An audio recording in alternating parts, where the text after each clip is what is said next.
welcome to the club. Thank you all for being here. Welcome to the Mesa-Foothills Democratic Club. We are live and in person. Woo! We will begin by having our revered board member, Matt Strabone, lead us in the pledge. Hi everybody, please stand for the Pledge of Allegiance. I pledge allegiance to the flag of the United States of America and to the republic for which it stands, one nation, under God, indivisible, with liberty and justice for all. Yes, yes. And before I go, have you heard the one about unstamped mail? Unsent mail? You wouldn't get it.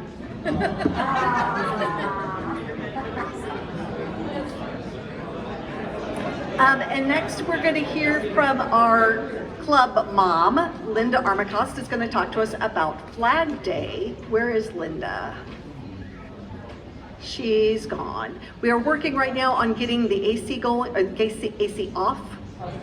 So I'm sorry for that. If you're really cold, most of us are really friendly and you can just hug somebody. That works for me. We're gonna hear tonight from some mental health experts, which we all need. Linda, work your way up this way. Linda, come to me. Linda Armacost, please report to the podium. And we do need that. Those of us that, we lived through a crisis. We went through one of the worst experiences of our lives.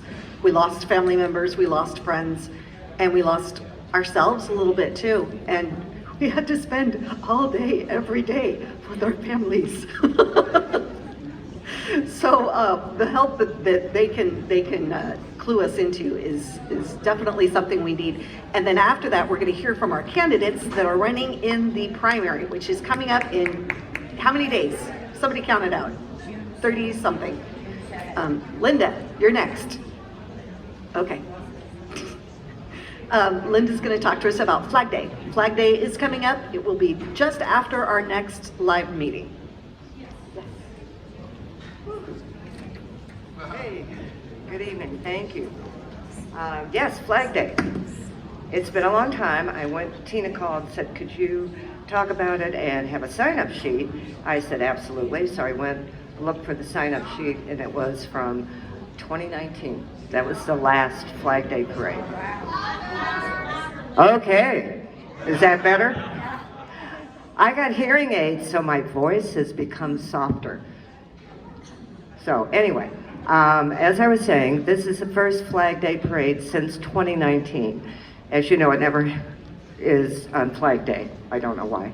But it's a fun event. We have a lot of people marching. I think the crowds will be really big this year. So what we do is we meet out here and decorate cars. We have wear your best red, white, and blue, and we have beads and hats. And then we all get together. We have a banner, and we march down into La Mesa. It's an easy walk.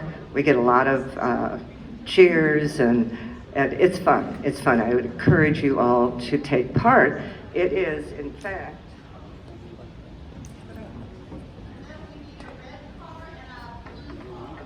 okay, I'm sending around a sign-up sheet. There are two of them. It's actually Saturday, June 4th, so it'll be the Saturday after our June meeting. And if you want to march, we'd love to have you. And if you have a red, white, or blue car, we do have cars as entries, and we decorate the cars, and it's a lot of fun. So if you know someone or you have one, convertibles are great. That would be perfect. So I'm going to pass these around to the tables. The parade, I don't even know, we get here about 9:30. And we decorate, and we get all ready, and then we wait. So If you sign up, we'll call you. yeah, we'll let you know. There'll be emails, and we'll let you know at the June meeting exactly what time. And there are different staging areas. Sometimes we're right out here. Other times we're up by the pool. Do you all know where that is, up the hill? So it just depends on our entry number. And so anyway, it's a lot of fun. We usually go out after. I didn't put anything on here. Sometimes we go to Swami's or Por Favor, but we can decide that later as well. So I'm going to pass these around. We have signs. We have wonderful signs that we've made over the years, like, we believe in education. Democrats love children and we're great and blah, blah, blah. However, we don't have any signs, because we didn't need them for 50 years, that says women should control their own bodies. Who knew? Right? Forced birth is slavery. I'm sorry. So we need some signs like, keep your rosaries out of my ovaries, or whatever, you know, challenge them. This is raging. Like, the ultimate, they've been working on this for 50 years, you know that. Ever since Roe, the day after, the Federalist Society, and they've been really good. They're really smart. They pack the courts, and they inch by inch by inch till now. We pack the courts, and now they're in a position to do it. We know we're going to do it. They've been saying they're going to do it for 50 years, and now they're going to do it.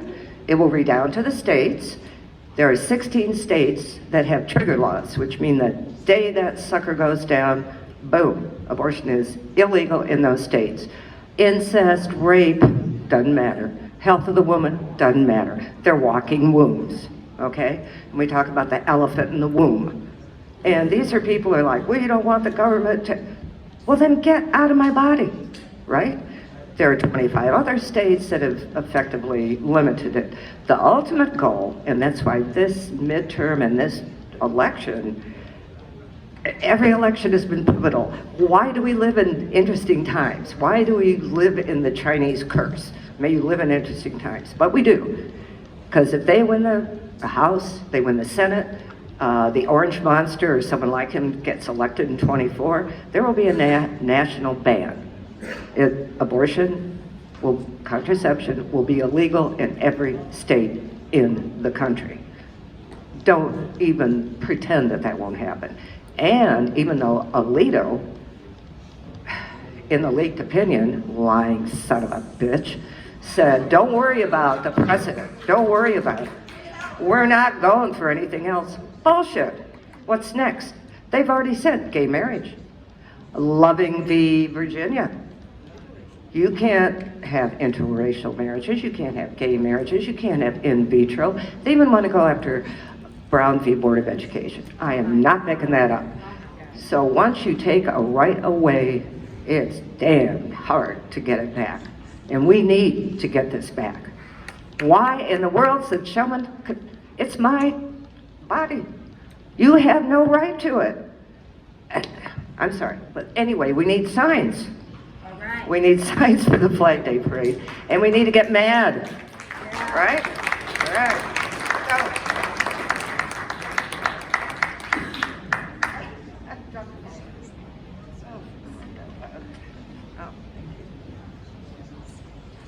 Okay, now on to, by the way, you can't win if you don't play.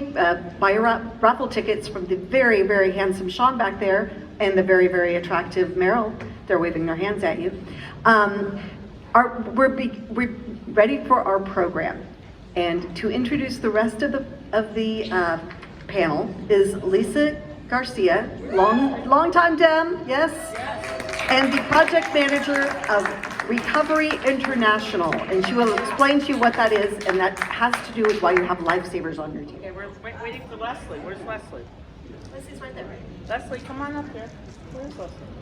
Oh, here she comes. So that mic is not super loud, so you I can talk loud, don't yeah, worry. talk loud into Can you hear me in the back? No, use the mic, but still you have to talk. Okay, should I stand here? No. Use this mic? Okay, wherever you want. This mic is a lot louder than the one on the table. As long as you talk up a little bit, you'll be fine.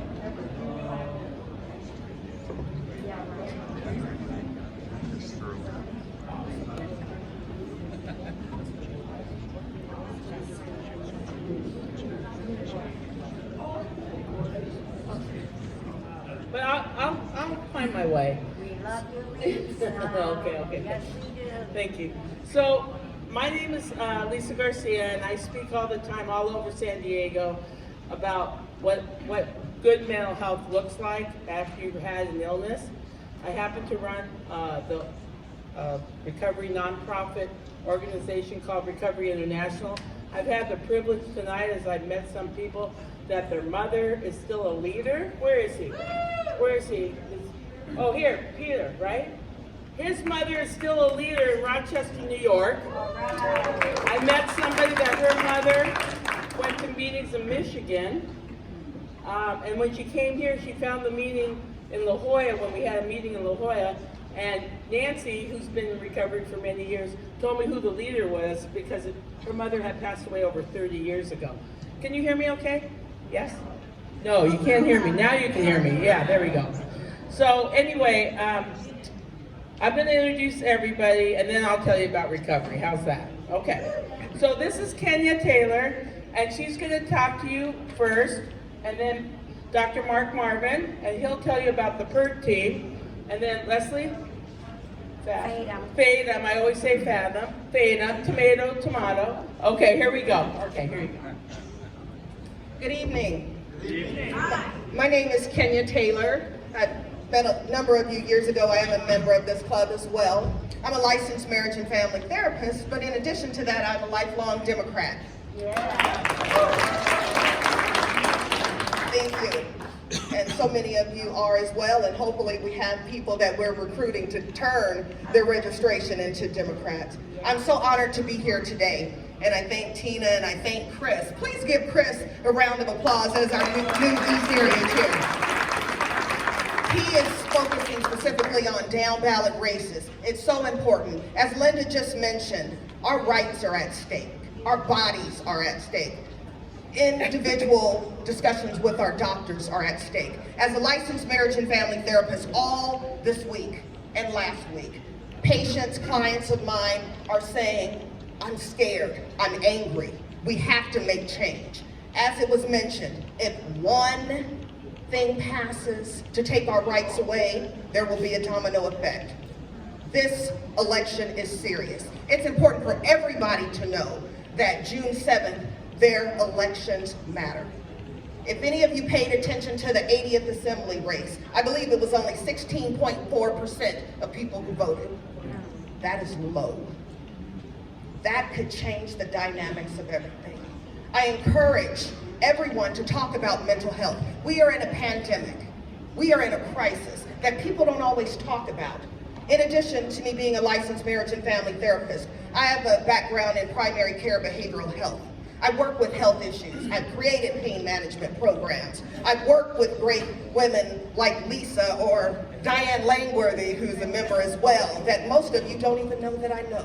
It's important to understand we must talk to people that we normally don't talk to. Now, I talk to Diane all the time. Diane, please raise your hand. She is a dynamic person, a resource. We need to make sure we're talking to our neighbors, our friends, our church members, those who were brothers in battalions, our veterans. We also need to talk to those independent voters out there because mental health matters. It's important for us to make sure we get the vote out and we vote early because unfortunately, if you look at the SD votes, information is appearing and disappearing. I'm not sure why, but let's make sure our vote is counted. Yeah.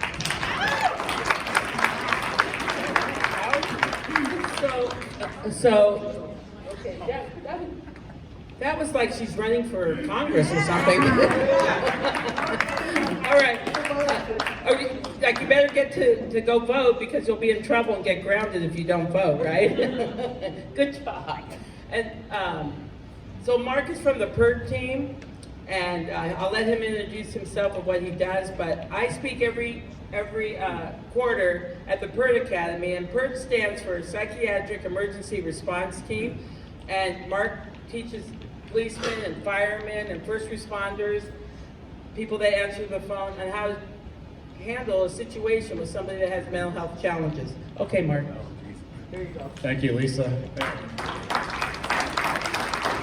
If you only really realize what a gem you have with Lisa, she is really something. I just have to say that. Dr. Mark Marvin, I'm a licensed psychologist, and it was just sad, and it's really true. The power of community cannot be overstated. You might not know this, but PERT, Psychiatric Emergency Response Team, is going on 26 years. Does that surprise anybody? And how it started is phenomenal. It started at the grassroots with stakeholders being concerned, actually following some officer-involved shootings that occurred in the LA area. Some concerned citizens and folks in law enforcement, etc., got together and thought, there's got to be a better way. And from that, the stakeholder group came this idea about PERT, to have licensed clinicians partner with peace officers and to provide training on how to effectively respond to those in crisis. I'll tell you, our biggest enemy is stigma. So I'm really glad that you folks are holding this today, because I can't say enough about that. We're really at war with that. PERT is rather unique. We have reach outs from all over the country and beyond, asking how we actually have this set up. And it really, you have to look at it this way, that we really represent a very unique role in the whole continuum of care. We deal with people that are probably experiencing the worst days of their life, as well as their family members. So there's a lot of stress going on.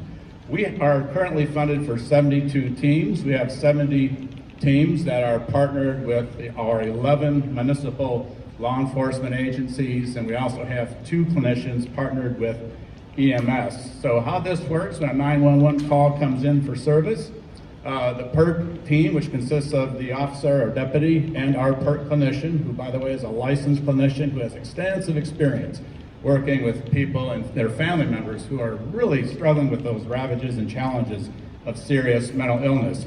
They get to the call, and our clinicians take the lead to do a compassionate, safe, effective intervention there to really get down into the weeds to understand that person's story. I really like to tell our officers at our trainings, and I know they realize this, but none of us are really a bag of symptoms, right? We're all people, we have stories. And so we really want to go where that pain is and paint the picture and provide persons in crisis the best resources out there that we possibly can. Our 2 clinicians with EMS, San Diego Fire and Rescue, which is actually a state pilot program, are focused on the highest utilizers of the EMS system for San Diego Fire and Rescue, persons that call probably in excess of 50, 60 times a year. These aren't bad people, they're not evil people, they are struggling with mental health challenges and call 911 out of desperation. But this has been extremely successful in getting people hooked up with services. I'll just briefly say something about our law enforcement training. So our training focuses on what you've heard recently: de-escalation, communication skills. We are not training officers to be clinicians. We do not offer psychology 101 courses, but actually being able to recognize someone in crisis and to be able to have a conversation. I often tell the officers and deputies, no one is ever going to say, "My gosh, that was an awesome interrogation I had with that officer." Right? But imagine if someone were to say, "I'm kind of stunned and shocked. That was quite the conversation I had with that officer." So that's what we're talking about, going where the pain is to be able to articulate their story. That's what we're trying to do out here. And as Lisa says, she's one very fine component of one of our training menus, and I want to publicly thank you for sharing that gift. And I often tell the participants, someone like Lisa, one good thing that comes out of trauma is to be able to use that as a gift. And it's really golden to give that gift to our local officers and deputies to help them gain more of a sense of empathy when we're dealing with these people and challenges. So basically that's it. If you have any questions, feel free to ask in a bit. Back to Lisa.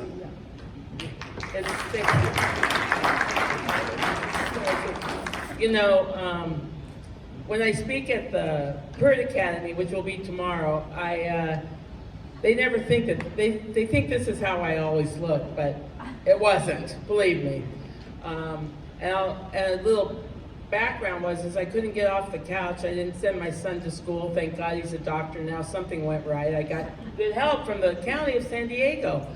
And Recovery International. Oh, by the way, before I forget, I put lifesavers on your table because recovery saved my life. It's a little pun. And now I'm going to introduce Leslie. Thanks so much, Lisa. Wow. Thank you all for being here tonight. I'm also a longstanding club member of this group, and my first experiences were on picket lines when I was about 3 years old. And curiously, my mother was a pioneer in New York in mental health. So we had some crises in our family very early on after the death of our dad when we were very young. And my mom got out there and started helping out in the community. I, like Kenyon, I'm a licensed marriage family therapist. I'm in transition, trying to retire. My husband's very angry that I haven't completely retired. And I just had major surgery, spine surgery, 2.5 weeks ago, so here I am.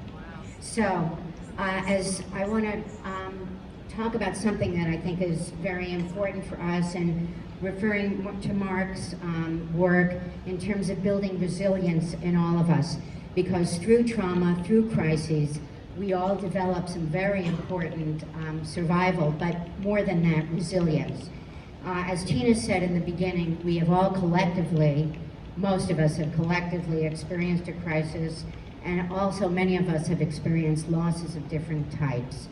One of the things that I did during the pandemic and is ongoing is I have, in Flyers on the Table, I run an online support group for adult men and women with all kinds of symptoms of anxiety, different forms of depression, and post-trauma. So if you're interested in that, it's over there. But what I want to talk with you about is a different issue right now, which is one I think near and dear to all of us, because we all value being so politically aware. Am I right? Yes, of course, we're all here. And we value staying informed. It's very important to find the balance between being informed and regulating our system so that we don't become overwhelmed, okay? Many of us, myself included, have been. So one of the ways we do that is by regulating our exposure to unsettling news. So we can do this in two ways. One way is thoughtfully choosing the media that isn't too stimulating. For some people, believe it or not, I have a daughter who's addicted to Facebook, and my granddaughters. Other people are watching television, reading newspapers, listening to the radio, whatever your form is, and the source. So let me give you an example. Some people here might watch Fox News, don't boo, because we want to find out what the other side is thinking and saying, because we value being very informed. Now, in my household, that's very difficult. We can last about 62 seconds watching Fox News, and then our systems become dysregulated. We become agitated, overwhelmed, we start screaming at the television. So, and not too unusual, even watching MSNBC or CNN. Their tone, sometimes their message, is not particularly neutral, right? So their voices, their attitudes are also charged. So once you find the best level of exposure to the news for you, okay, I'm going to right now very quickly give all of us 2 tools that we can use to regulate your system and the exposure, okay? So we reviewed how we get information, and including how frequently we might get information. How many of you are addicted to watching the news or listening to the radio? Hands up. Come on, truth. Yeah. Okay. And during the pandemic, I mean, I was glued every morning watching Cuomo at 9 a.m., you know, nice eye candy, and also I wanted to find out what the latest was and what to do in New York, where my family is. Okay, but I'm going to give you 2 tools. The first strategy is breathing. Now, we all know how to breathe, okay? We all do it naturally. The second strategy that we're going to practice is to balance our energy system in our body, okay? Because when we have certain thoughts and when you respond to an incident, and by the way, I headed the San Diego Crisis Response Team for many years, so I did a lot of this work and training as well. It's hard to regulate those thoughts because we have a lot of feelings and emotions in our bodies that get stimulated. So here's the breathing I want us to try. It's called a physiological sigh. Now, we all sigh throughout the day, many, many times, naturally, unconsciously. But now I'm going to have you practice a very deliberate, intentional sigh, okay? And why we do this throughout the day is we are actually releasing carbon dioxide from our systems, which help to bring down whatever level of distress or stress we might be having. Okay, so now we can do it consciously as a method to calm our systems. So here's how it goes. I'm going to demonstrate it. I'm going to take 2 breaths. One is going to be a long one, followed by a very quick short one, and then a long release. And it goes like this.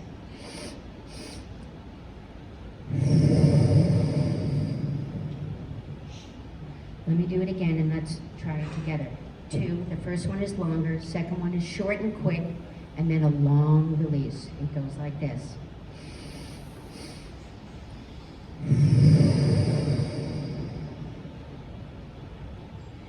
Now, if you have emphysema or another kind of breathing difficulty, just do it to the level that is comfortable for you. So let's try that one more time. A longer start.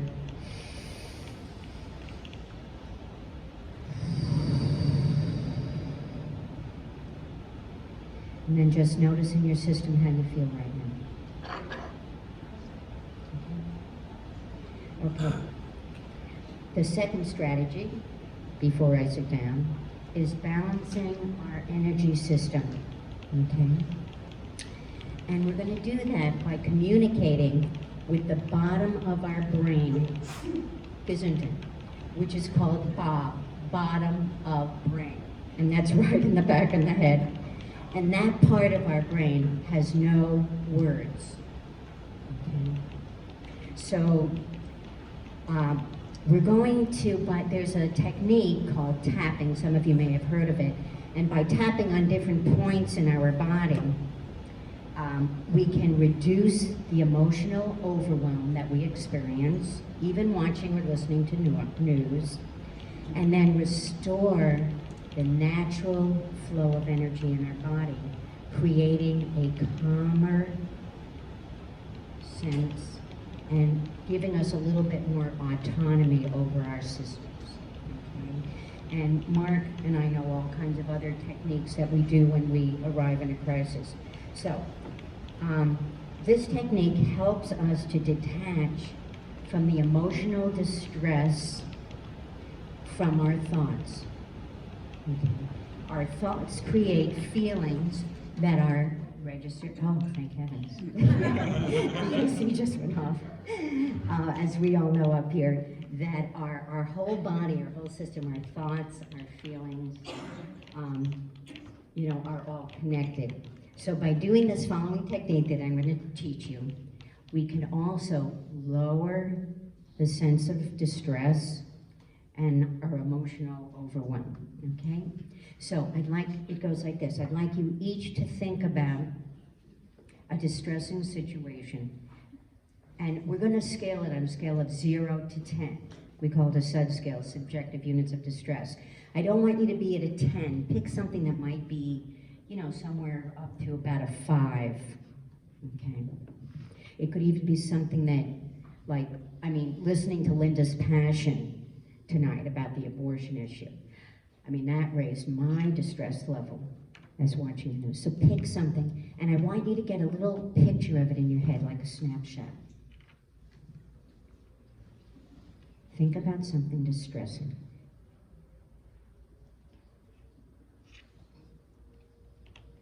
And when you have that thought, I'd like you to rate it from 0 to 10. 10 is like, oh my gosh, I'm freaking out, I'm off the charts. 9's a little less, 8's a little less, 7's a little less, 6, 5, 4, 3, 2, 1, 0. Oh, I'm just a big baby, it's nothing. Okay, rate that thought Give yourself a number, okay? And now we're going to play like a little simple Simon game. We're going to tap on different points on our bodies. If we were in an acupuncturer's office, they'd be using needles. No needles here tonight. I treat that phobia. We're not doing that. Okay, so we're going to do the following. Okay, I'm going to do it on me. You can follow along after. And the good news about this strategy is, if it doesn't work, nothing happens. There are no negative consequences or reactions. If it works, it will help you to really relax and calm. Whatever situation you're in, whatever you're watching, listening to, etc. Okay, so it goes like this. I can't quite hold this. Mark, can you hold it? Oh, thank you so much. Oh, thank you. Okay, I'm going to think about, if you could, a little higher. I can't go that. Cut my neck. So I'm going to think about my disturbing event. Okay. Now we're going to tap on the side of our hands between the base of the pinky, the start of your wrist bone. It doesn't matter which hand, right or left. I'm going to take the fingers of my other hand and I'm going to tap there. It's kind of the soft, fleshy part.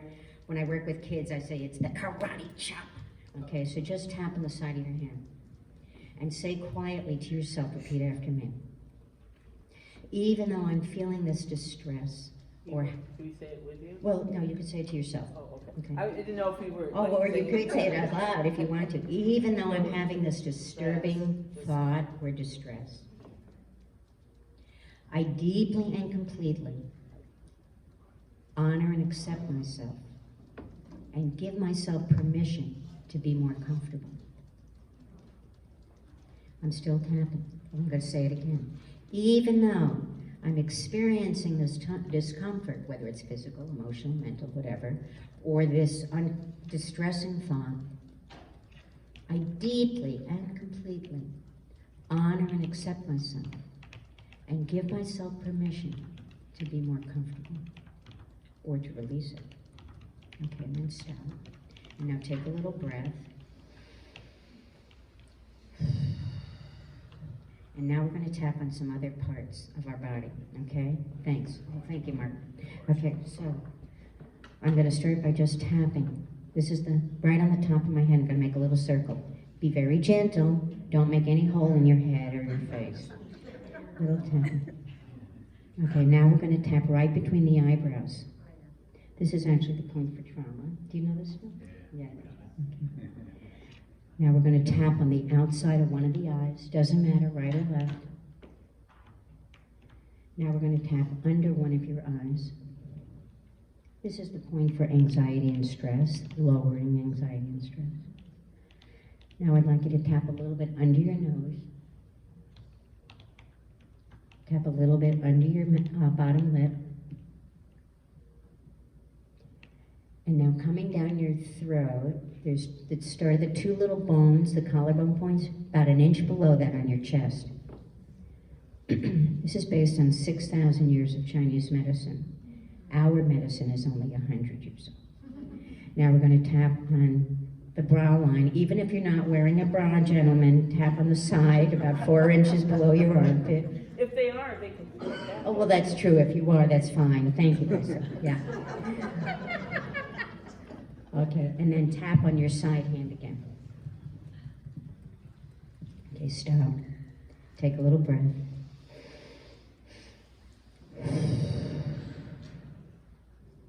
Now I'd like you to bring up that thought again that you had, or that snapshot of that disturbing or uncomfortable event. See if you can bring it back into your mind. Sometimes it's a little harder to bring it back. And now if you would rate it once again, 0 to 10. Notice if your number stayed the same, went down a little bit. Hopefully it didn't go up. And what do you notice now? Anyone? Calm. Went down. Thanks, Shannon. Okay. That's a technique in the field of what we call energy psychology or energy medicine called thought field therapy. And I'm part of a humanitarian group of the Association for Comprehensive Energy Psychology. And on my flyer over there is a website. And we've put together some tools for resilience. We've translated into Ukrainian, Russian, Polish. It's being used all over the world right now to lower distress and to provide relief everywhere. But we can use that ourselves in home. So I encourage you to look at the website and build your resilience. Thank you very much. Wasn't that great? Yeah, I like it. So I thought I'd just share a little bit about what Recovery International is. You all should have received a bag with some information in there. If you didn't, we also have a table over there with more stuff if you want it. If you didn't, you just don't want the bag and you just want to get the information. So Recovery International is the oldest peer-run group. It's 85 years young. It was started by a neuropsychiatrist, Dr. Abraham Lowe, that believed that the patient or the client could be a part of their treatment plan. He almost lost his license because he was so committed that he wanted his patients to get well. It's a 4-step method, and in the 4-step method, what we do is we do it the same way he did it, although we're not psychiatrists, it's peer-led. We do have some professionals in our organization that do lead a meeting, a Recovery International meeting, but they lead as a person that has with some lived experience. We have meetings all over the world. We have meetings throughout the United States. We're very happy to say tomorrow we're opening up again since everything had come to a close in Pacific Beach. You have a meeting list in your bags. And then next month we'll be opening up a meeting at Temple Emmanuel. So I'm very happy. If anybody wants to come to services, we're going to do a skit about Recovery International. So that will be good as well Friday. And as you know, mental health awareness, May is mental health awareness, and a lot of times you don't know who you're sitting next to that might have mental health challenges, or you have a thought of what they look like with a challenge. So you just never know. Even though I'm a member of the Democratic Club, I suffered a lot. I was really pretty sick. Before I moved here, I ran a large catering company with a lot of staff and a lot of parties that I did. And then the illness took over and I couldn't get off the couch. Didn't send my younger son to school. And I ended up in the hospital and then into a crisis house. And that's where the healing began. And it took about a year till I got well. And today, with the help of Recovery International, I have never been back to the hospital because I use the tools with also a psychiatrist and a therapist. But I will speak and tell my story anytime I can. This is a little different because usually I talk to mental health experts, so I'm stepping out of my comfort zone. But I just want you to know that you just never know who you're sitting next to that might have that challenge, and we're here to support you in any way we can. All of us are. That Democrat that you think is not want to go canvass with you might have that fear of doing something like that because they might have a fear of leaving their house, and we don't know that's the reason. Or that person that may not want to make phone calls might be too scared to do that. But it doesn't mean that they're not going to go vote, or it might, we don't know, but we want to be kind and cautious to who might be suffering. We have a few more minutes left, and I just wanted to see if anybody had any questions for me or for the panel. Yes, Tina? I think that we can all agree that the pandemic was really hard on children that couldn't go to school. Right, exactly. What are things we should look out for in our children or grandchildren, and how can we help them as they re-enter? That's a really, did everybody hear the question? Yeah, so Recovery International, our meetings are 18 and above, but we do have a program, it's called Power Your Mind for younger people, but we never take the place of the therapist, so I'm going to turn it over to any of them for children, because we don't give advice. Oh, sorry, we don't give advice. We don't talk about medicine. We don't talk about any of that stuff. We are the complement that makes their jobs easier. Okay, there you go. So very quickly, great question. There are a number of families I speak to weekly that have children who are generally doing great, but when you talk to the kids, they may be more reserved, if they're in their room more, if they withdraw, if we notice they're more irritable, if their grades start going down, if we start getting calls all of a sudden from the teachers, or if they have attendance issues. Sometimes kids who are overachievers, they have a lot of anxiety. When it's the end of the year, when it's exam time, this is for our college students as well. There's test anxiety. People have been taking their exams for the SATs lately. Those high school students that are about to graduate, some are having an increase in anxiety now because they finally have almost received that diploma. They're going to college. It's a big, scary world out there. Our college students, they don't know if they'll be able to purchase a home because the prices are so high, and they're scared and nervous. So if you see a sudden change, even if it's minor, ask them, what do you need? If you have little kids, you could say, if you had a magic wand, what would you wish for? A lot of times they'll tell you. That was excellent. Also on behalf of PERT, because we tend to deal with very severe, serious crises and kids, adolescents at that point of contemplating taking their own life. And what I would offer to you is be very careful about denial, because we hear that all the time, oh, not my child. But there's usually, yeah, They're just teenagers. they're just teenagers, just having a bad week or this or that. But we know kids aren't likely to come up and say, hey mom, I just want to tell you I'm having a hard time because, you know, I wasn't a starter on the lacrosse team. They don't talk like that. They act out. So, you know, be aware of that and try to get them to open up. And I always like to tell police officers and everybody, if you don't know what to say, just say, tell me more. 3 magic words, tell me more. It sounds like you're really struggling. What's up? Oh, nothing, Mom. Well, I've noticed this and that. You're a little more grouchier than usual. And what's happening? You know, then, you know, if you don't know what to say, tell me more. And just kind of be there. And you don't have to be a helicopter parent or somebody that's always looking over their shoulder constantly. But I don't know, it's hard, you know, because they're always running to the social media. But try to eat together, you know, try to have little activities together. Throw something in? I think you both covered it so beautifully, yeah. Okay, any other questions?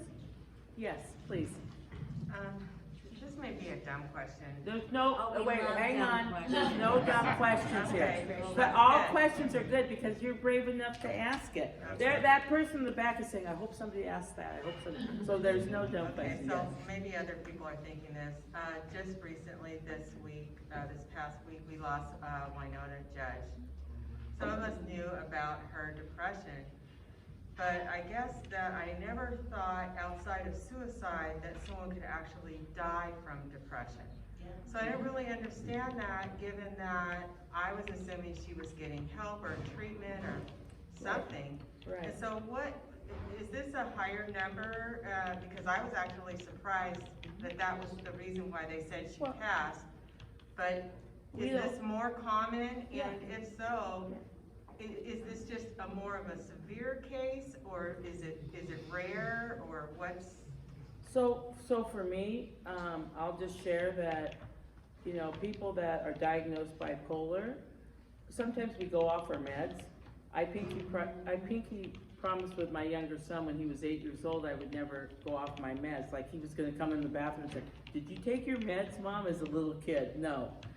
But a lot of people with mental illness go off their meds because we start to feel well.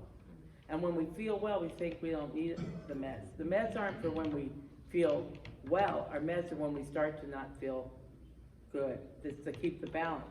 So I don't know if she did take her life. She died of some kind of cause of a mental illness of some sort. So I haven't heard that she took her life. So I don't know, somebody could die if they took too many pills, or if they didn't eat properly, or if they, I mean, there's all, if anybody wants to. Very quickly, thank you so much for sharing that, Lisa. If you go to the dentist, well, I shouldn't pick on dentists, but I will for this example, or the doctor's office. You might have extra pills in your cupboards, your medicine cabinets. Please drop them off at the sheriff's department in the box so people are not abusing your medication and stuff like that. Unfortunately, I run into too many people that say, well, everybody thinks of suicide. That's not true. But something's going on where people are saying, I don't care if I live. I hear it weekly. We do safety plans. Now, I'm only doing outpatient now, but I've been on suicide prevention task forces for decades. Kids are cutting. If you have children that start wearing baggy clothes, you might want to check their thighs or under their sweatshirts, because people will cut in locations where you generally don't see them. Unfortunately, a lot of kids are feeling hopeless. Grown-ups are feeling hopeless. There's financial issues where families are burdened. We have a lack of childcare. There's so many issues. It's important for people to ask for help and know that there are safe places. Just because someone says they cut, that doesn't mean they're going to the hospital. Just because someone was suicidal 6 months ago doesn't mean they're going to the hospital. But it's important for us to know that there are resources and there are people that will support them throughout the process to increase their wellness. One more question, and then I got the Burkina, okay? Yes. I'm a health professional. And I'm sorry? I'm a health professional. Okay. And work, well, I circulate, but go through the emergency room where we see a lot of these. We're seeing 13. You'll have to speak louder, or you'll have to come up here and use the mic. What would you like? Or you want me to repeat it? I can do that. Okay, Whatever you'd like. let me see. She is a health professional, and she circulates around and Through the emergency room. through the emergency room, and We're really struggling with these 13, 14, 15-year-olds that are coming through. We've seen quite a few of them. so 13, 14, 15-year-olds are coming through the emergency rooms. They come through, they're cursing at their parents or the mother. A lot of times it's their mothers. We as health professionals want to separate the mothers. The mothers don't want to leave, but the children are being just either so disrespectful to them. And it pains us to watch this dysfunctional behavior going on. Right. It's like, leave that child right now. This child is just being disrespectful. So is the question, let me just But the recap. child Are you is asking? there because of suicide ideation. Right, exactly. And so are you upset the way the child is treating the parent, or are you upset because the parent doesn't leave the child there? Parent doesn't go home. Doesn't go home. Well, once a mother, always a mother, right? We want to be there to protect our kids. So I think for me, what happens is that we can't really be all things to all people. And when that kid is not feeling well, it might come out by being disrespectful. And it might be that he needs some help, and so it might come out like that. And it's uncomfortable for the caregiver, which you are, the first responder, or the nurse, or the doctor, which you may be. And so with that being said, that's why you come to panels and hear about stuff like this, right? Oh yeah, and guess what? Somebody's gonna say something with another mic, see? Very quickly. For some of you, if you saw me in the past, I ran for County Board of Supervisors. This is why. We need more funding. We need people who are elected to invest in mental health. Right. There are something called prevention and early intervention funding that will address those issues, because there may be family issues that need to be addressed. There could be substance abuse. There's suicidal issues. There may be academic issues. With prevention and early intervention funding, regardless of your income level, we could support people. There are resources out there. We just need people to believe in the benefits of wellness and fund programs so they can help you. It's something that we don't like to talk about, especially out here. It's not in my backyard. It doesn't exist. Right. Oh, But and I was going to say something else. You know, what happens is, if that, what Kenya just said, if we had found out what was going on with that child way before that episode that happened when you see him, that's what she's talking about. So that, you know, maybe they may have had a special class at school, like a comm class, you know, and like CALM, you know, right? CAL, right? Am I spelling that right? Yeah. Comm class instead of stigma, you know, but learning some tools way before they get to there that you can, if you're having symptoms of some sort or an outburst, go to your toolkit, or, you know, way before they go away to college and they have their first break, or way before they're 14 and that you see that patient. Does that answer your question? No? Yes? Partially. It's complex. It's complex, you're right. Right, you're right. And that's what we need to do, close the bureaucracy and the different systems so we can address those needs and have funding for solutions.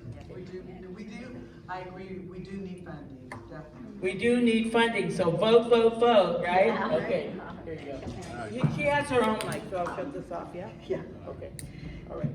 So you Let's want to- give a round of applause for her time. This is wonderful.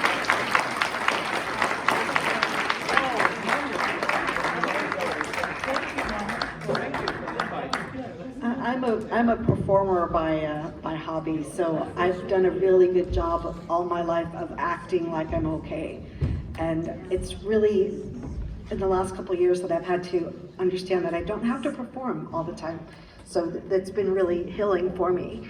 And I'm gonna pull it together because I'm a performer. We're gonna hear from our candidates now. We're going to hear first from Rebecca Kanter's representative, then Pete Singer, then Godwin Higa, then Shayna Hazen, and Dave Myers. Is there anybody else that's running in the primary? Oh, gosh, Steve? Sorry. Oh my God. What about Matt? Is Matt? No. Who, I'm sorry. Oh, sorry, I didn't see you there. Okay. Yes, absolutely. So it's going to be, well, why don't we do it this way? Dave, Steve, and Rebecca. First three. So sorry. While you're getting yourself organized, Chris has a quick announcement. I'm going to sneak in real quick. The East Area Democrats are holding a fundraiser Wednesday, May 11th from 3 to 7 at Helix Brewery. It's $40 for a couple of pints or a flight. The purpose is to raise money to send slate voter contact information for our candidates in November. It's also an opportunity to meet all these candidates, have a one-on-one conversation, and drink a beer with them and get to know them a little better. Again, that's Wednesday, May 11th from 3 to 4 p.m. at Helix Brewery. If you don't drink, just stop by and give us $40 and say hello to people. There'll be hors d'oeuvres and non-alcoholic beverages. We need the money. That's Helix Brewery, Wednesday, May 11th, 3 to 7 p.m. I want a big shout out and thank you to our fundraising chairs, Susan Hansen and Steve DeJonka and their whole committee. Thank you for putting this together. We're raising money to increase voter contact information for our slates of candidate. We need the dough. Come on out and have a beer. Again, if you didn't hear me, that's Wednesday, May 11th, 3 to 7 p.m. at Helix Brewery. Hope to see you there. Thank you.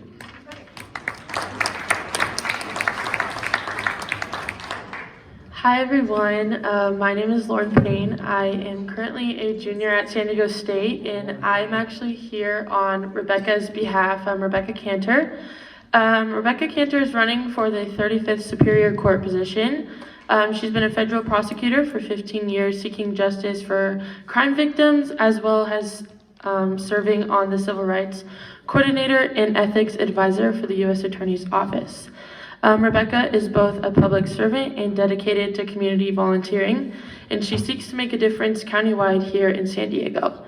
Voting in the judicial race is so important, and I hope that she has your vote. It is a countywide race, so everyone in this room will see her name on the ballot.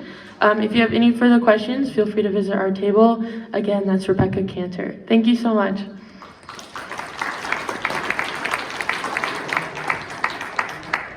So then Steve and then Debbie Justison.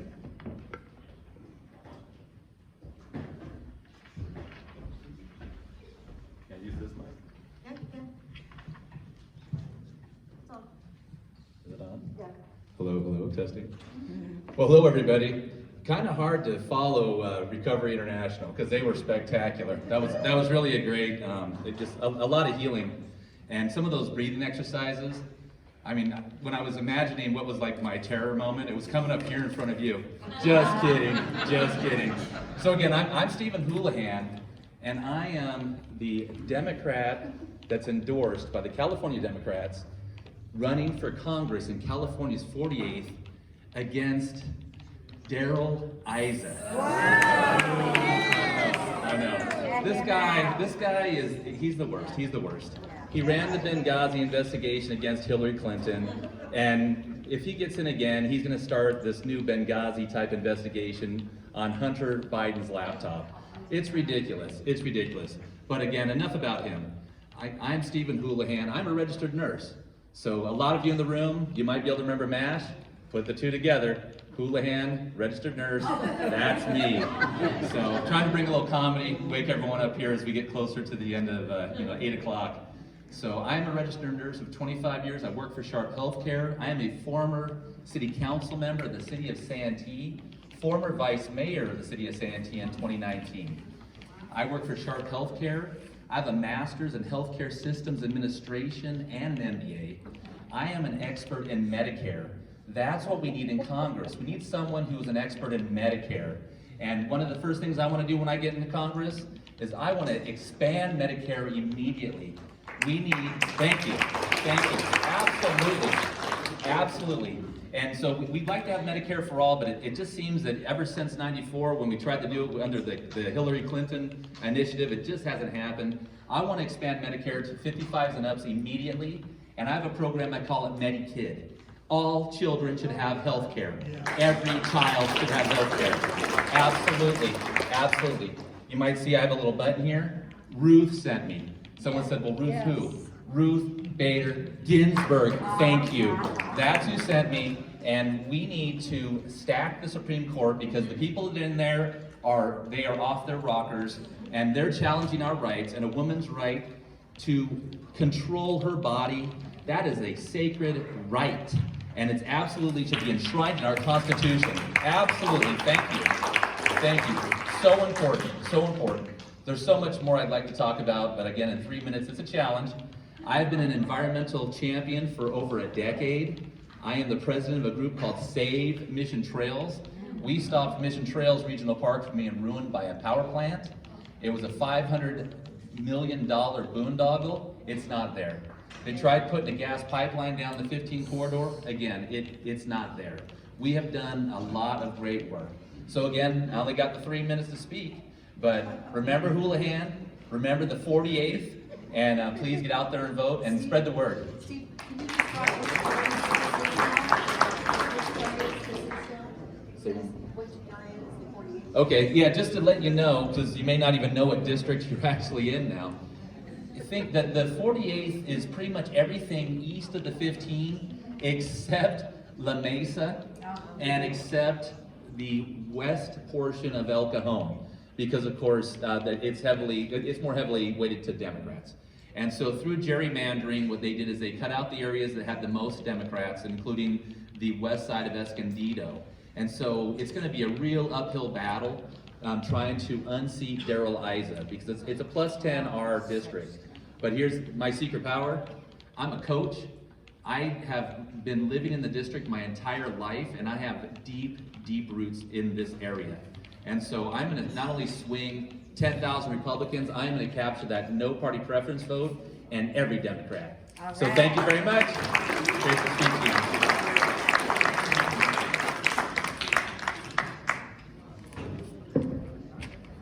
Now that's a hard act to follow too.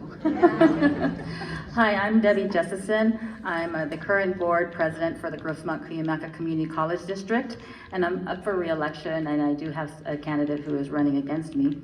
I wanted to come here tonight to thank you for your friendly endorsement. I really appreciate your support and your support for the previous elections that I ran as well. I also got to see Dr. Castaños today. She was the dean over at Grossmont Cuyamaca College when I was teaching math part-time there too, so nice to see you. A little bit of background about myself. I've been in education for 35 plus years. I started when I was 14 years old.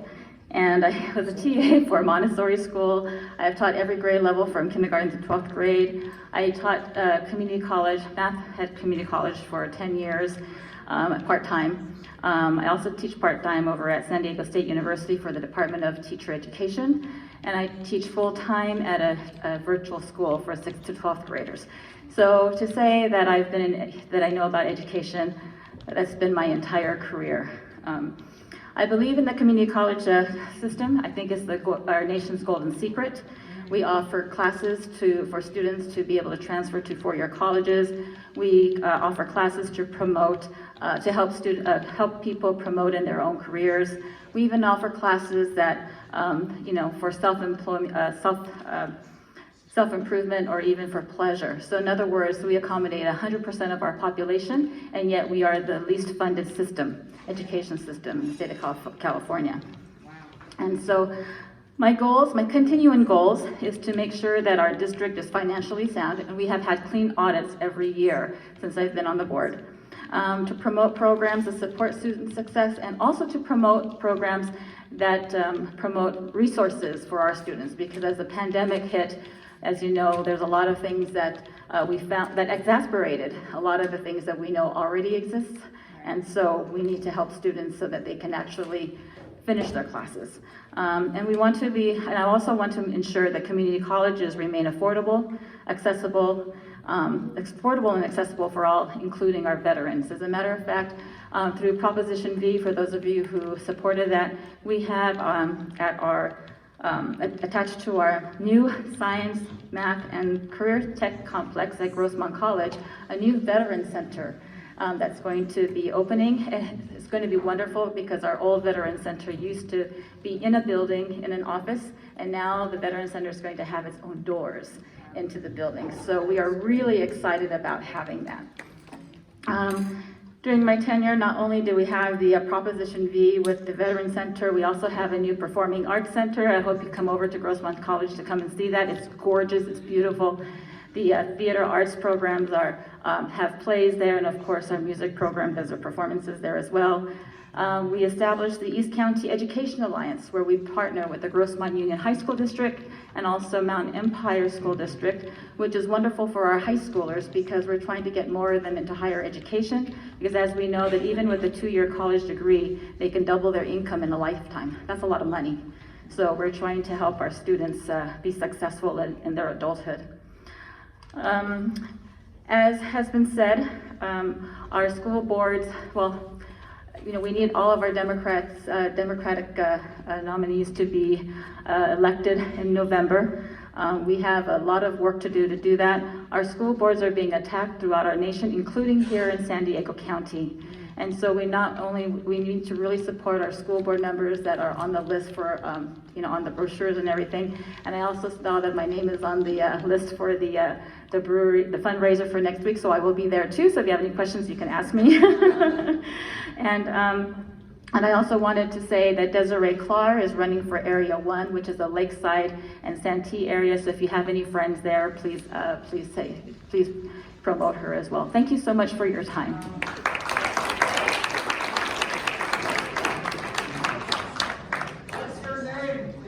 Debbie Jefferson. Debbie Jefferson. Justeson. Debbie Jefferson. Not me, but her.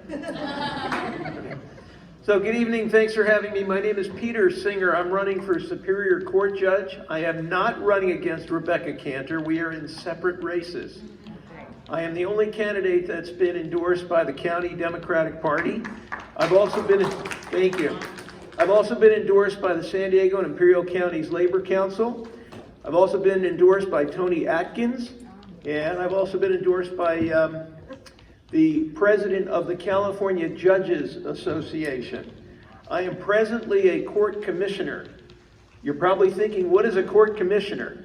Nobody knows what we do. We are subordinate judicial officers. I run a very busy courtroom. I wear a black robe just like a judge does. I've gone through the same training that the judges have gone through. We get the assignments that the judges typically don't want. We get the busy courtrooms, and we have been elected by the judges of the Superior Court.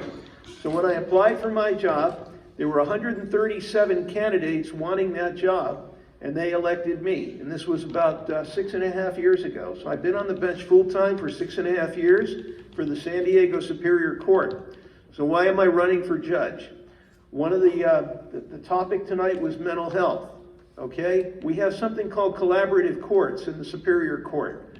We have behavioral court, we have homeless court, we have veterans court, we have drug court. I would like to get involved with the collaborative courts. We need to expand the collaborative courts in San Diego County. I can't get that assignment as a commissioner. You have to be a judge to get one of those collaborative court assignments. That's why I'm running. I also want to let you know that when you become a judge or a commissioner, you go through mandatory training. The first step of training is called new judge orientation. I am an instructor for new judge orientation. The second step of training is 2 weeks at the State Judicial College. I am on the faculty at the Judicial College. I teach new judges and new commissioners. Okay? The third step is called primary assignment training, which is more specified as to what you're going to do. I teach primary assignment training for the state of California. So I am the only candidate in my race who is not a career prosecutor. I am the only candidate in my race who has judicial experience. Prior to my getting the job I have now, I was a solo practitioner, self-employed attorney for 28 years. My practice was primarily civil in nature, and one of the practice areas I had was mental health law. I started my practice with doing LPS conservatorships, representing the developmentally disabled. Later on, I moved into the state prisons where I represented people who were facing involuntary medication. I've got 28 years of mental health experience prior to coming to my present job. In my present job, I regularly deal with people who don't have housing, people who are drug addicted, and people who are mentally ill. So I am presently working with that population. I would fit right into the collaborative courts as soon as I get the opportunity to be there. We need your support. This is a down ballot race. People do not know about the judicial candidates, and a lot of people, they vote in the primary and they don't vote for the judges at all. So I just want you to be aware of who I am and what I'm doing. I have signs. I'd like to get the word out. If you have a good location where you'd like to place a sign, please grab a sign for me tonight. If I run out of signs here, I've got more in the car. So I've got signs I'd like to get out. My website, if you want to learn more about me, petersinger.com. petersinger.com. All right? Thank you so much for your support.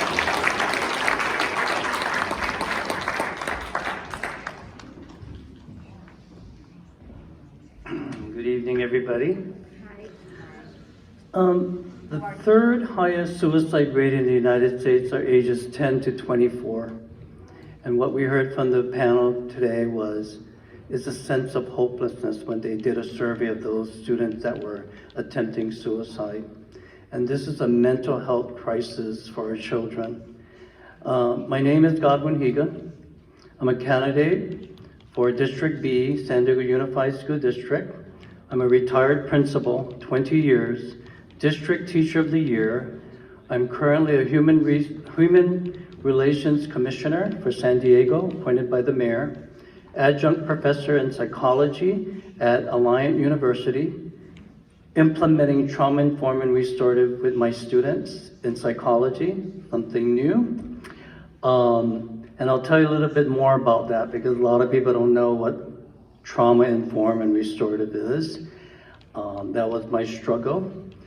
But I feel that I'm the most qualified candidate running for office that can make a difference in the educational system that we desperately need. Schools continue to struggle with student achievement, inequity concerns, challenges with students of color, challenges with suspensions and expulsions, poor fiscal responsible leadership, punitive actions against employees, and most importantly, I want to stop the school to prison pipeline. And this is how we're going to do it. These critical challenges must be dealt with head on. So my priority is to implement trauma-informed restorative justice schools that focus on the pain that most traumatized students are experiencing currently and the past that prohibits them from learning. The focus is, and you probably experienced this with your grandkids, your children, yourself as a student, if you have a punitive professor, teacher, or principal, and you're sitting in class, who wants to learn or who can learn? So my goal is to create that type of atmosphere for learning. And so when we prohibit students from learning because of the trauma that they're experiencing, especially students and teachers and staff that are coming back to school, like was mentioned earlier, they're experiencing social isolation. And that's one of the things that when I'm a consultant also in Hawaii, and we're changing schools there. They want to be a trauma-informed state, actually, because they believe that mental health is a major issue in all of our schools, especially in our state. So what I want to do is create trauma-informed restorative justice schools.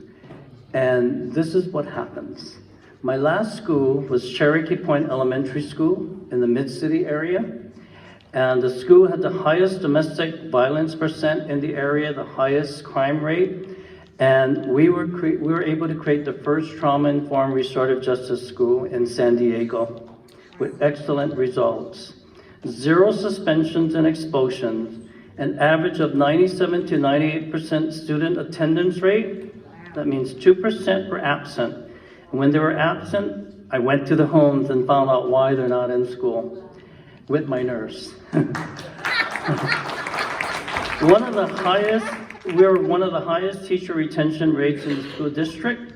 We stopped punitive actions against adults, and this, I might say, is the most significant progressive reform in education today. So in closing, I would like to say that I want to thank my significant endorsers, the County Democratic Club of San Diego as qualified, Democrats for Equality, Asian American Pacific Islander Club, Progressive Democrats of America, and College Democrats UCSD Club last night. Thank you.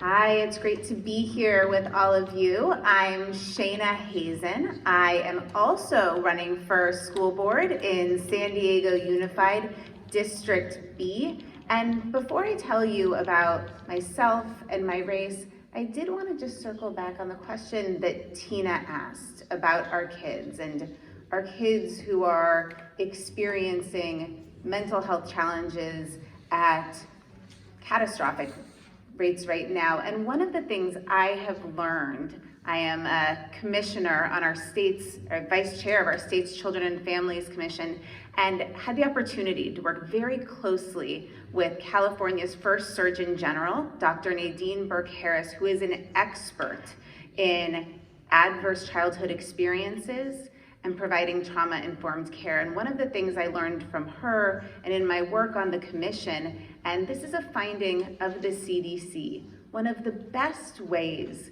we can buffer against childhood adversity and trauma is by building safe, stable, nurturing relationships and environments. And so as we hear the example of a parent in the ER with a child with suicidal ideation, as hard as it is to see that parent there with them, providing that safety, that stability, that support is so critically important. And so for all of you that are parents or caregivers or teachers or grandparents, being that safety in the middle of this storm is one of the best things you can do. And if you wonder what that looks like, and I promise I will tell you about myself, if you wonder what that looks like with young children, it's as simple as sitting and reading a book together or singing a song together. It's letting our children know they're okay. So I did want to share that, but I will tell you why I'm here and why I am running. I'm running for a very simple reason. It is because I believe in the limitless potential of every child. And as I look across our district, as I talk to students and teachers, and actually look at the data around opportunities our students are given and their achievement levels, I see far too many kids who are not reaching their full potential. We know what it takes to educate the whole child, to support their academic, but also their social, emotional needs, and we're just not doing it. And that's not acceptable to me. It's not acceptable to me as a former teacher. It's not acceptable to me as a mom. It is not acceptable to me as a community leader. I'm a fourth generation San Diego Unified grad, and my daughter, I have two of them. One is 4 in preschool, the other is 9 and attends our neighborhood elementary school. Right now on our school board, we have no parents with children in our schools.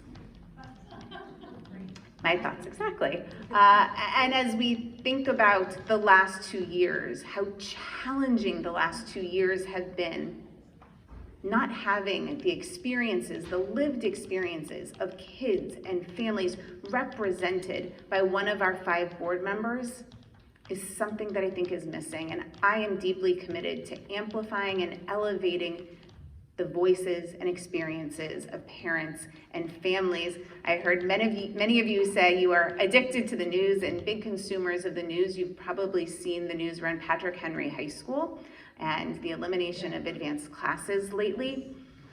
Over the last 6 weeks, I have had dozens of parents and students reaching out to me because they feel no one is listening. I'm not a school board member yet. I cannot affect the change they seek, but they are so desperate to have a voice, to have somebody listen, to have somebody understand. And I am ready to be that voice for kids and for families. I believe in the life-changing power of an education that addresses students' academic and social emotional needs. And as I mentioned, our schools are leaving far too many kids behind, particularly students of color and those with disabilities. That's just not okay with me. While our schools provided me with a strong foundation, today nearly half of our students aren't meeting grade level standards. And COVID has only exacerbated long-standing inequities, leaving kids and families reeling from trauma with very limited support.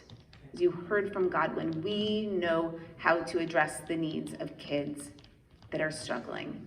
We know how to use trauma-informed and healing-centered care to support our children, and we are not doing it enough.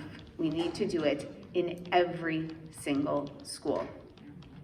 And to make things worse, as if coming out of a pandemic, mental health challenges, academic challenges were not bad enough, our schools are experiencing significant staffing shortages and teacher burnout.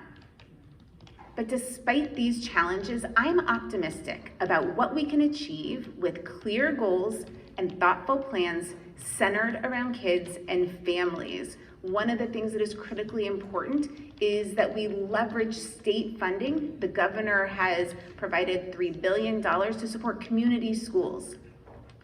Community schools provide programs that address nutrition, housing, healthcare, legal services, mental health services, all of the things we know kids and families need to thrive. And so we need to expand community schools in our district.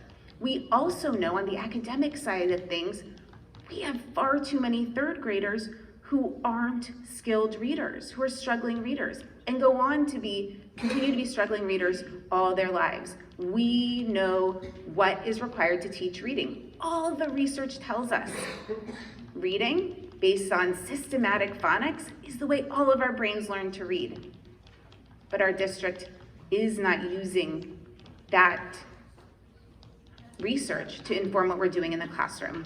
As a mom, rather than opting out of my neighborhood school, I worked with parents, community members, and educators to transform our once struggling school and boost enrollment, which has been declining district-wide. I've dedicated my career to building strong, inclusive communities, first as a public school teacher, then designing a school fitness program, youth leadership and service learning programs, and more recently, I was Chief Development Officer at Jewish Family Service, where I manage large teams and budgets and shape strategic plans. Oh, can I share my endorsements real quick?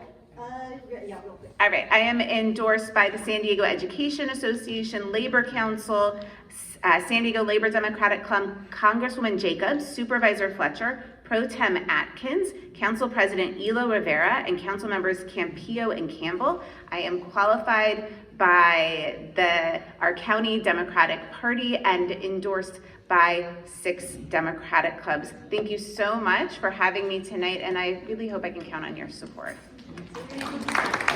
And again, Shayna Hazen for San Diego Unified School Board.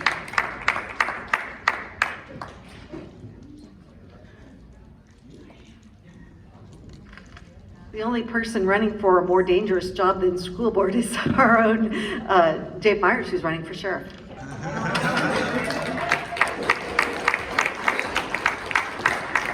Actually, I think it's more dangerous to be a school board member now than it is to be in law enforcement right now. Well, it's great to see everybody in person. I am Dave Myers, and I am running for sheriff in San Diego County. Do elections matter? Elections do matter, right? We just got a significant gut punch the other day, where some in this country want to take us back. And I'll tell you one thing, I am not going to stand by and watch them do it. I'm going to be an ally, I'm going to speak up, and we're going to continue to show up, because what's next is the fact that I can't marry my husband. How is that going to affect me? It ain't going to happen. Elections matter in the sheriff's race in this county. The citizens haven't had a direct vote for their sheriff in over 40 years. You're going to get a chance this time. This is a primary race, and it's significantly important. Number 211. That's the number of those in custody that have died under the custody of the sheriff, which has now put the San Diego County Sheriff's Department, which maintains the county jail system, as one of the highest rates of inmate mortality of any large jail in the state of California. One just died the other day in custody of a drug overdose, a fentanyl drug overdose in custody. That's a problem. The San Diego Union Tribune called the San Diego Sheriff's Department's management of the jails as the lethal status quo. We need to change that. Just in the last 2 years, in preventable death claims, the county has paid out $100 million in taxpayer dollars. Just in the last 2 years. We need to create strategies within the county jail system to stop the deaths, and it starts outside the jails. And for those that are in the jails, we need to create harm reduction strategies. A lot of discussion today about mental illness. That doesn't stop at the jail door. Statistically, the highest rate of suicides in the county jail system are white males, in custody 3 days or less, and first time in custody.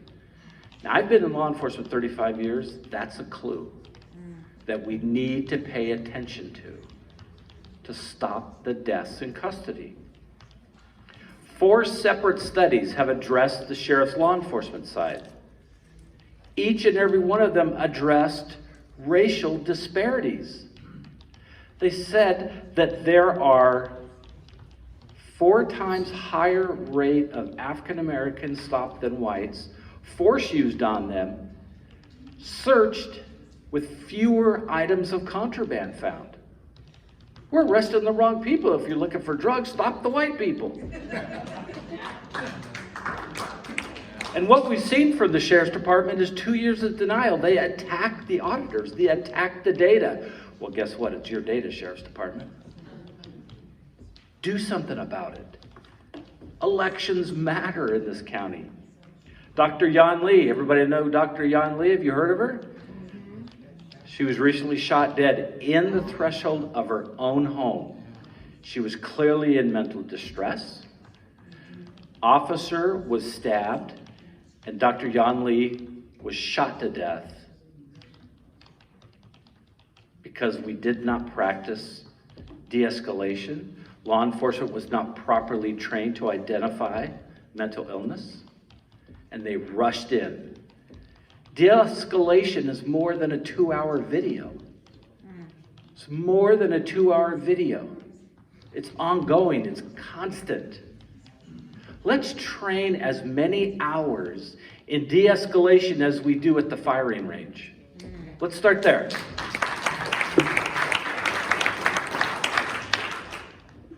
In California, it's against the law to book a member of the transgender community into a facility that they do not identify as their gender. In San Diego County, Deputy Sheriff arrested on a nonviolent misdemeanor charge a transgender woman whose marker was changed on her California identification as female into a male facility, put her in a cell with 3 other males who severely beat her.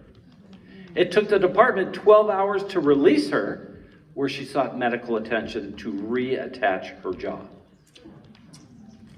It doesn't have to be that way.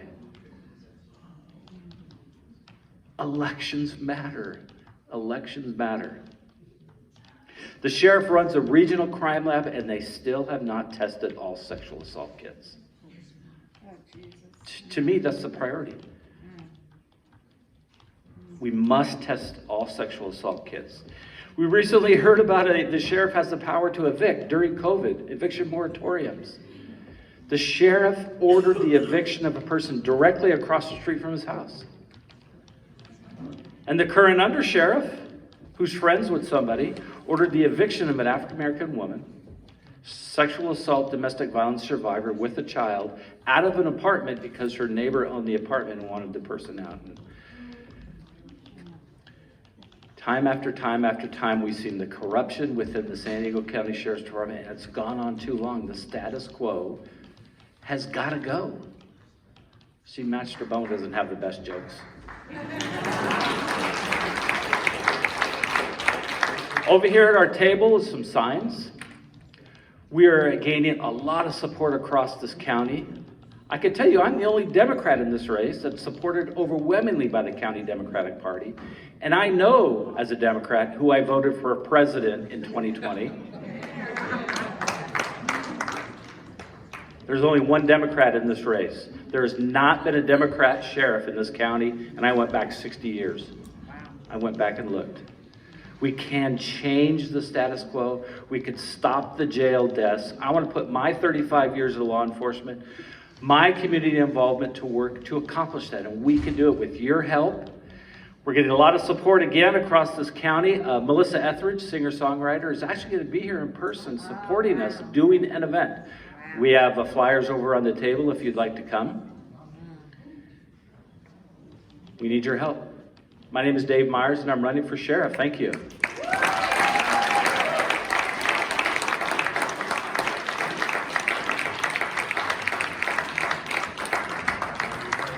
Thanks to all our candidates. Can we get them all elected?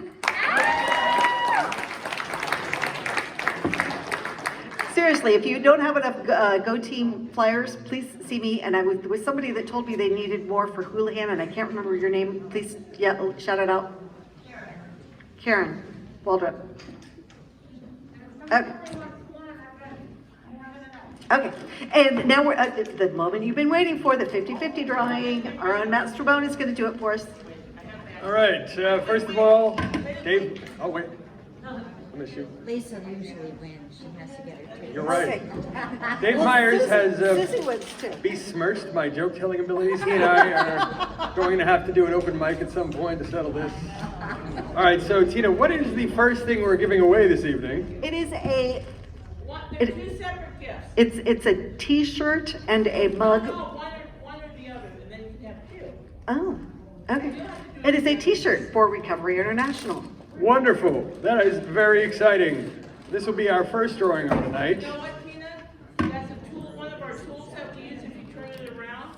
Camera walks inside, right? Is that what it's? Yes. Yeah. Okay. Excellent. All right, here we go, folks. We're all very excited. I'm very It's a moment of truth. And the number is 02155534. Yep. 02155534. Yes. Dominic, all right. That's what we like to hear. Well, this is a shirt. Should I just throw it at you, or is that? I know. The t-shirt was thrown after all. All right. Okay. Next, we have a mug. Thank you. All right. All right, I'm going to give this a good shake. I'm going to think about a problem I've been turning over in my head. Dogs can't operate x-ray machines. But maybe cats can? And the winner is 0756885. Oh my goodness. All right. There's a lot of luck on this side of the room right now. You know what? I made an executive decision. Tina is for you for Oh, many thank you. years, okay? There we go. Madam President wins the mug. A pity win, I love it. And now finally the $99, which I am holding right here, and they trust me to hold this money because, as you may be aware, in November I am running for La Mesa City Treasurer. And there will be plenty of time for me to talk about all that stuff. I'm glad we were able to focus on the primary candidates tonight. But if you're planning on attending that fundraiser for East County Dems next week, I'll be there. Ask me many questions. Hear a lot of bad jokes. All right, folks, last one of the evening, the 99 Smackers. The winner is, no, not that one. Nah, not that one either. All right, this one, 0756951.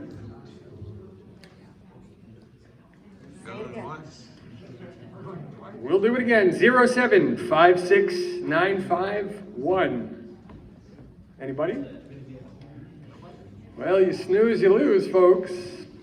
All right, we'll do it again. Here we go. $99. It wants to be in your pocket. 0215352. Winner! And a candidate, no less. Put that towards the campaign. Debbie Jefferson, come on down. And I think that's it for me. All right, well, that's all from me, folks. Always a pleasure. Goodbye. Thank you all for being here. Next month, our meeting will be before the primary for once, June 1st, and our theme will be Democrats Yay. We'll hear about all the great things that Democratic policies have done for us. Look for this meeting later on YouTube, and have a great night, and see you next month. Thank you.